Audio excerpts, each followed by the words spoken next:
आम्ही रयत शिक्षण संस्था टेंभुर्णी या शाखेतून आलो आहे. हे सुतार सर आणि मी कवडे सर.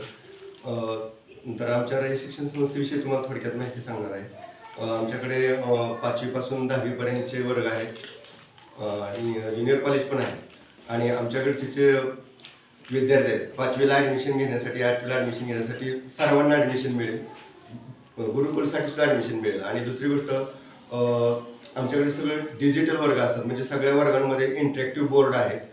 आणि स्पर्धा परीक्षेची महत्त्वाची म्हणजे खूप तयारी करून घेतली जाते. तुमची स्कॉलरशिप असेल किंवा NMS असेल, 5वीसाठी स्कॉलरशिप आणि नवोदय ह्या दोन्ही परीक्षेची तयारी करून घेतली जाते. तुमच्या गावातले बरेच विद्यार्थी आमच्या शाळेमध्ये आहेत. तुम्ही सुद्धा आमच्या शाळेमध्ये ॲडमिशन घ्यावं अशी तुमच्या पालकांना तुम्ही विनंती करायची. शाळेचा दर्जा खूप चांगला आहे आणि बाकीच्या शाळेच्या दृष्टिकोनातून फी वगैरे खूप अत्यल्प असते, परीक्षा फी वगैरे. तर तुम्ही तुमच्या पालकांना सांगा की आम्हाला रयत शिक्षण संस्थेच्या शाळेमध्ये ॲडमिशन घ्यायचं आहे. ओके.